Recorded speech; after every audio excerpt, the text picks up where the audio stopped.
Court के फैसले से आरजेडी और कांग्रेस के मंसूबों पर पानी फिर गया, लेकिन राहुल और तेजस्वी के रूप में कोई खास बदलाव नहीं आया। आज आरजेडी, कांग्रेस और महागठबंधन के तमाम नेता पटना में थे, क्योंकि पटना में राहुल और तेजस्वी यादव की वोट अधिकार यात्रा का समापन था। गांधी मैदान में रैली की परमिशन नहीं मिली, इसलिए राहुल गांधी और तेजस्वी यादव ने रोड शो किया। इसमें मल्लिकार्जुन खड़गे, झारखंड के मुख्यमंत्री हेमंत सोरेन, उद्धव ठाकरे की शिवसेना के नेता संजय राउत, शरद पवार के एनसीपी के नेता जितिन अवाड़ और तृणमूल कांग्रेस की तरफ से यूसुफ पठान और ललितेश पति त्रिपाठी शामिल हुए। रोड शो के बाद राहुल गांधी ने पटना के डाक बंगला चौराहे पर रैली की। इस रैली में राहुल ने हाइड्रोजन बम की बात की। क्योंकि रोड शो के दौरान बीजेपी और जेडीयू के कार्यकर्ताओं ने राहुल गांधी को जगह जगह काले झंडे दिखाए थे, रैली में भी कुछ लोग काले झंडे लेकर पहुंचे थे। यह देखकर राहुल नाराज हो गए। उन्होंने कहा बेंगलुरु की महादेवपुरा सीट को लेकर उन्होंने वोट चोरी का जो खुलासा किया था वो तो सिर्फ एटम बम था, अब वो हाइड्रोजन बम फोड़ने वाले हैं और बीजेपी को इसके लिए तैयार रहना चाहिए। वोट चोर, वोट चोर, वोट चोर नारा फैल गया है और बीच में बीजेपी के लोग काले झंडे दिखा रहे हैं, है ना।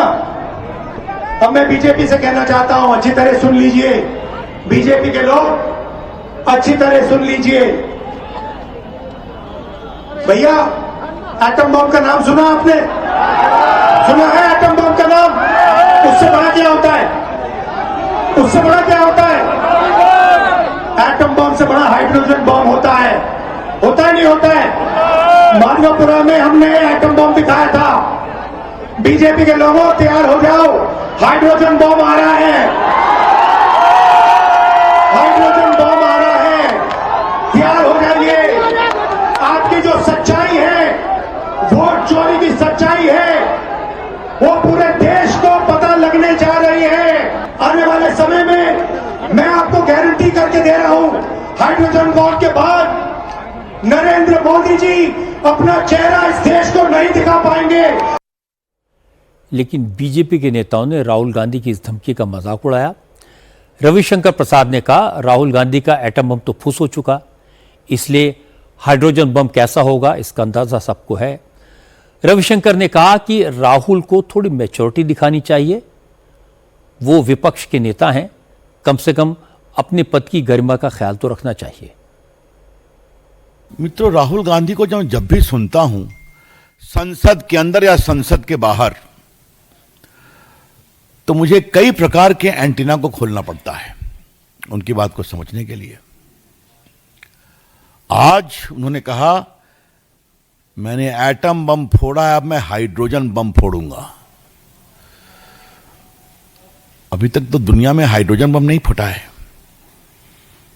तो राहुल गांधी फोड़ने की बात कर रहे हैं।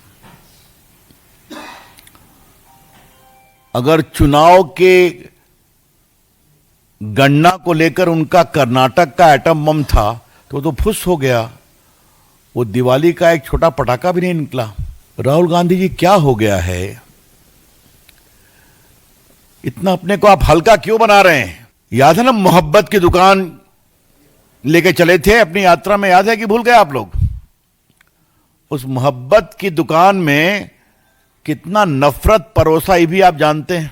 नफरत ही परोसे, अब आप एटम बम और हाइड्रोजन बम की बात बोलते हैं। यह देश को समझना चाहिए, राहुल गांधी गैर जिम्मेवार हैं। हालांकि तेजस्वी यादव ने भी आज प्रधानमंत्री नरेंद्र मोदी पर अटैक किया।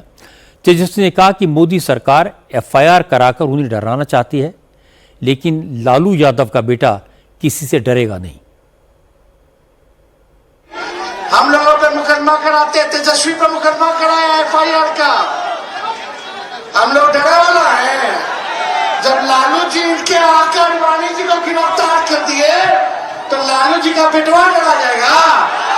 हम लोग एफआईआर वालों से डरने वाले नहीं। मोदी जी झूठ बोलने के फैक्ट्री है, झूठ बोलने के मैन्युफैक्चरर है, झूठ बोलने के होलसेलर है, झूठ बोलने के डिस्ट्रीब्यूटर है। वोट की चोरी कौन कर रहा है? नाम जोर से बोलिए, वोट की चोरी कौन कर रहा है? अरे चाहिए करोड़ों बिहारियों पे FIR करे। ये बिहारी मोदी जी से डरने वाला नहीं है। डरोगे कि लड़ोगे? अरे जोर से बोला, हाथ उठा के लड़ोगे? इनको उखाड़ के फेंकना है ना? मेरे साथ नारा लगाओगे आप लोग?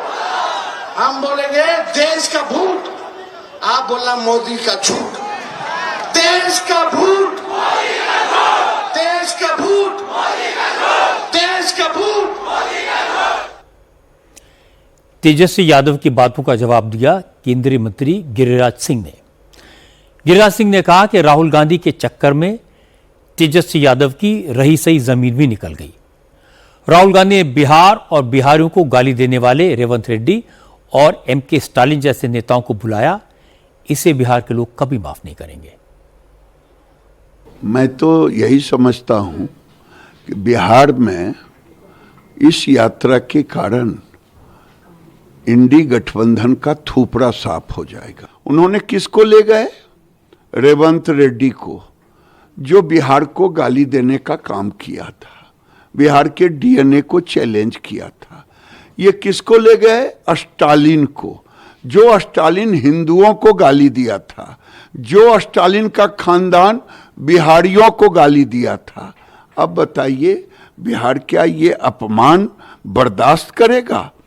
चाहे कोई हिंदू, जादव ही, मैं खोल के बोलता हूं, जादव भी तो हिंदू है। तेजस्वी यादव को इसका नुकसान होगा। सवाल है, क्या राहुल गांधी को वोट चोरी का नारा लगाने से बिहार के चुनाव में फायदा होगा? असल में बिहार के चुनाव में चैलेंज करने वाली लीडर तो तेजस्वी यादव है। राहुल सिर्फ सपोर्टिंग रोल में है। तेजस्वी ने शुरुआती दौर में जो लॉ एंड ऑर्डर और रोजगार के इशू उठाए थे, उसका असर दिखाई दिया था, लेकिन वोट चोरी के नारों ने उसको दबा दिया। कहीं ऐसा ना हो कि हम तो डूबेंगे सनम, तुम्हें लेके डूबेंगे।